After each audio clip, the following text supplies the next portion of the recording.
Ẹ kú dédé àsìkò gbogbo ibi tẹ́ ti ń gbọ́ mi lé lóko tàbí lẹ́yìn òde, ẹ jẹ́ kí a gbàdúrà. Bàbá wa olùfẹ́ wa, àwọn agbẹ́yìnga ṣe yín lọ́ba fún àánú àtọ́jú rere ńláńlá láti tún rí ọjọ́rú ìkejì nínú oṣù ìkẹfà.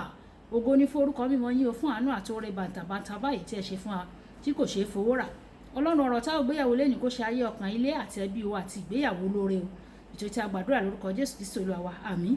Ìwé ọ̀run ṣíṣí tí a tẹ ọwọ́ olùṣọ́ àgùntàn yín náà kọ Adéjàre Adébóyè kọ ẹni ọjọ́rú ọjọ́ kọkànlá oṣù kẹfà. Àkòrí tí a ò gbéyàwó lẹ́ni sọ wípé dàpọ̀ gẹ́gẹ́ bí ọ̀kan apá kẹta. Dàpọ̀ gẹ́gẹ́ bí ọ̀kan apá kẹta. Àwọn àkọ́sórí wa nínú ìwé Máàkù orí ìkẹwàá ẹsẹ̀ ìkẹjọ. Máàkù orí ìkẹwàá ẹsẹ̀ ìkẹjọ. Àwọn méjèèjì a sì jẹ́ ara kan, nítorí náà wọn kì í ṣe méjì mọ́ bí kò ṣe ara kan. Nígbà tí a mú bíbélì kíkà wa nínú ìwé Dìtàlórómì orí ìkẹfà ẹsẹ̀ ìkẹfà dé ìkẹjọ. Dìtàlórómì orí ìkẹfà ẹsẹ̀ ìkẹfà dé ìkẹjọ. Àti ọ̀rọ̀ wọ̀nyí tí mo pa láṣẹ fún ọ ní òní kí ó máa wà ní àyà rẹ o, kí ìwọ kí ó máa fi wọ́n kọ́ àwọn ọmọ rẹ gidigidi, kí ìwọ kí o sì máa fi wọ́n ṣe ọ̀rọ̀ ìsọ nígbà tí ìwọ bá jókòó ní ilé rẹ, àti nígbà tí ìwọ bá ń rìn ní ọ̀nà, àti nígbà tí ìwọ bá dùbúlẹ̀, àti nígbà tí ìwọ bá dìde. Bí ìwọ kí o sì so wọ́n mọ́ ọwọ́ rẹ fún àmì, kí ìwọ kí o sì so wọ́n mọ́ ọwọ́ rẹ fún àmì, kí wọn kí ó sì máa ṣe ọ̀já ìgbàjú níwájú rẹ, kí ìwọ kí o sì kọ wọ́n sára òpó ilé rẹ àti sára ilẹ̀kùn ọ̀nà òde rẹ.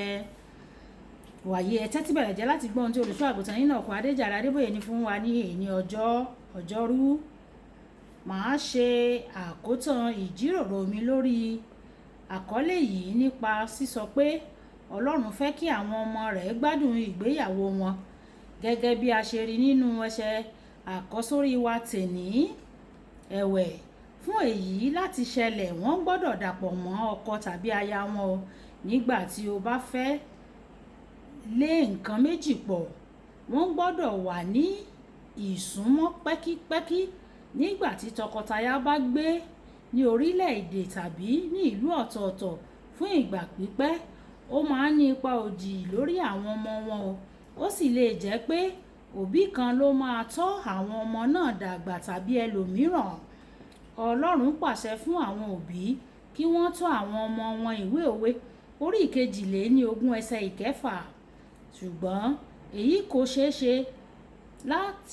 kò ṣeé ṣe láṣeyọrí ní ọ̀nà jíjìn tàbí lórí ẹ̀rọ ìbánisọ̀rọ̀.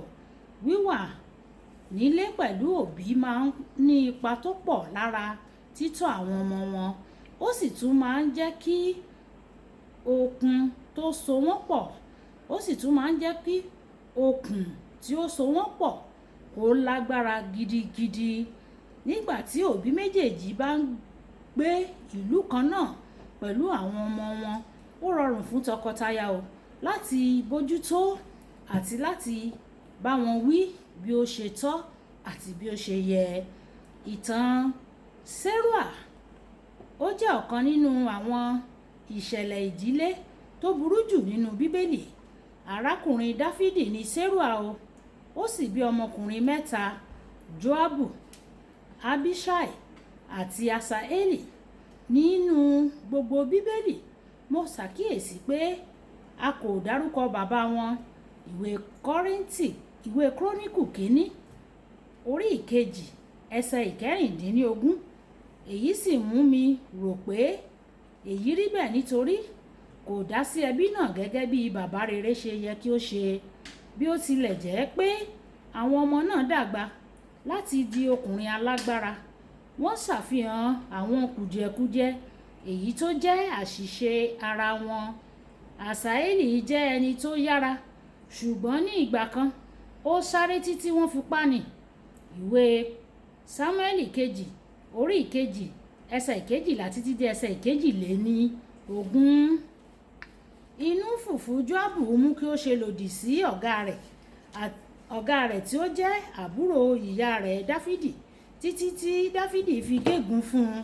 Ìwé Sámúẹ́lì kejì orí ìkẹta ẹsẹ̀ ìkẹrìndínlọ́gbọ̀n títí dé ẹsẹ̀ ìkọkàndínlọ́gbọ̀n.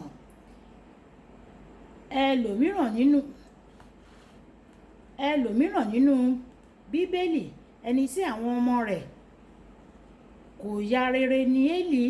Nínú ẹ̀kọ́ mi mo ṣàkíyèsí pé kò dárúkọ ipa tí ìyàwó rẹ̀ kó ní títọ́ àwọn ọmọ rẹ̀, torí náà kò yà mí lẹ́nu pé wọ́n ya ọmọ Bélíálì. Ìwé Sámúẹ́lì kìíní orí ìkejì ẹsẹ̀ ìkejìlá. Gbígbé ní ibi ọ̀tọ̀ọ̀tọ̀ lè jẹ́ èyí tí kò ṣeé dábọ̀ fún àwọn tó ti ṣe ìgbéyàwó ní ìgbà mìíràn, ṣùgbọ́n èyí ní láti jẹ́ fún ìgbà kúkúrú o. Kí òbí kan máa dátọ́ ọmọ ó máa ń ní ìpèníjà tó lágbára o.